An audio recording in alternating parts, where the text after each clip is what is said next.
Good morning সকলোকে। আৰু এতিয়া টুকটুকক স্কুললৈ পঠাই মেলি ল'লোঁ। আৰু এতিয়া মই অকণমান দোকানৰ কাৰণে আহিছোঁ, যেতিয়া আহিব পাৰোঁ। তাক পঠিওৱাৰ পিছত আমাৰনো কাম কি, ঘৰৰ কামখিনিয়ে সদায় কাৰণে ঘৰৰ কামখিনিৰ মাজতে ভিডিঅ'টো বনাইছোঁ। আৰু আমাৰ আগফালৰ পৰিৱেশটো চাবচোন, বিৰাট ধুনীয়া হৈ আছে। চাৰিওফালে সেউজীয়া, ৰাতিপুৱা শুই উঠি এইখিনি দেখিলে মনটো ভাল লাগে। আৰু এতিয়া এয়া আমাৰ আগফালৰ পৰিৱেশ, এয়া একদম ঠাণ্ডা হৈ আছে। ঠাণ্ডা দিনত একদম কুঁৱলীয়া পৰি থাকে, পাহাৰটো, পথাৰখন। আৰু এই আমাৰ আগফালে এইখিনি খোলাখিনিত মাছ জীয়াইছে দেই। এবাৰ মাছ খাবলৈ পাম। এবাৰ মাছ জীয়াইছে।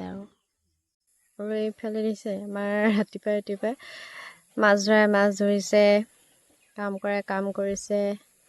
এইজোপা নাহৰ গছজোপা যে এতিয়া চালে জুবিনদালে মনত পৰে সঁচাকৈ। এইজোপা নাহৰজোপা সদায় ৰাতিপুৱা শুই উঠি পৰিৱেশটো মোৰ খুবেই ভাল লাগে।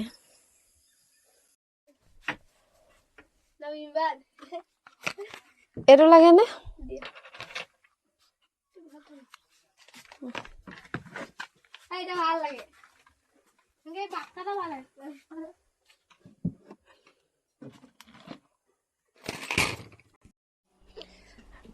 ৰাতিপুৱা কেম্পা লাগে সিহঁতক। স্কুল আহিছেহে, কেম্পা খাই।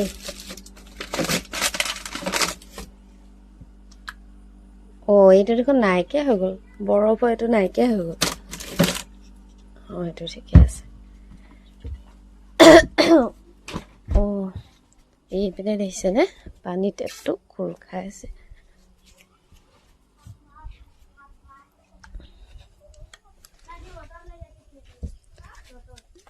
ৰাতিপুৱা কেম্পা খাই হা নাই?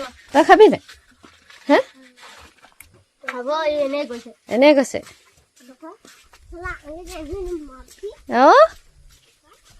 খং উঠি যাব আকৌ ন?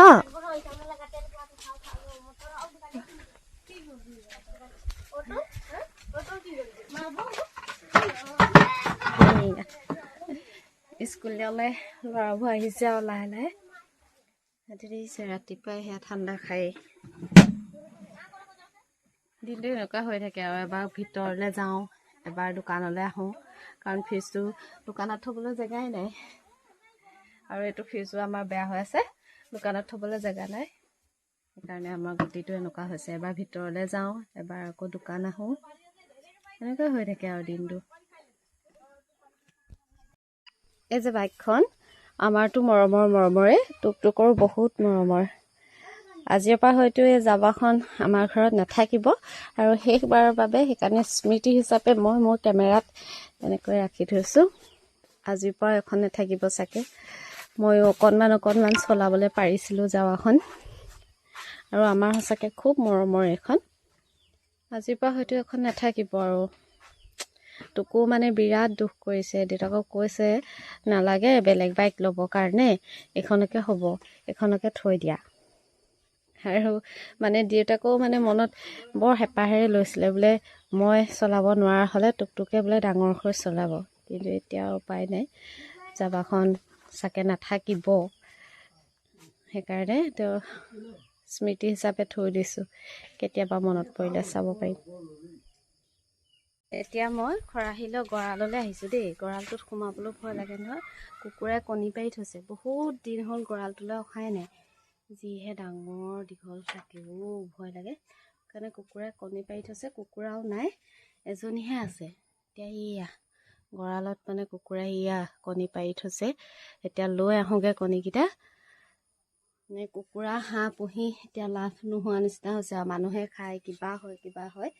গতিকে এতিয়া গঁৰালটোত সোমাইছোঁ দেই। কৃষ্ণ, কণীকেইটা লৈ আহিলোঁ এতিয়া গঁৰালৰ পৰা। টুকটুককো যিহেতু লাগিয়ে থাকে, দৌৰি থাকে সি, এনেকুৱা লোকেল কণী ঘৰতে হ'লে তাক মই দি থাকিব পাৰোঁ। লৈ অনাই ভাল, কাৰণ লোকক খোৱাতকৈ নিজে খোৱাই ভাল। কাৰণ আনেহে খাই দিয়ে, গঁৰালতে কণী হেৰাব, গঁৰালতে কুকুৰা হেৰাব। আৰু সেইকাৰণে এতিয়া লৈ আহিলোঁ, খোৱাই ভাল আৰু থৈ লাভ নাই। ৰাতিপুৱা কামখিনি আজৰি হয়, গা পা ধুই আহিলোঁ। আহি এতিয়া ভাবিছোঁ যে ব্লাউজৰ কামটো কৰোঁ। ইমানখিনিলৈকে আধাটো কৰি থৈছিলোঁ। তাৰপিছত এতিয়া সম্পূৰ্ণ ব্লাউজটো কৰিব লাগে।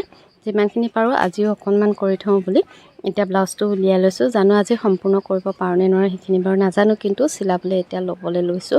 এইফালে মা আহিলে, মায়ে কিবা এটা নামৰ প্ৰেক্টিচ কৰি আছে। মাকো চাহ দিলোঁ, চাহ দি মেলি আজৰি হৈ এতিয়া ব্লাউজৰ চিলোৱা কামত লাগিছোঁ। যদি সম্পূৰ্ণ হয় আপোনালোকক নিশ্চয় দেখাম। আৰু আজি ভিডিঅ'টো ইমানতে সামৰণি মাৰিছোঁ। ধন্যবাদ।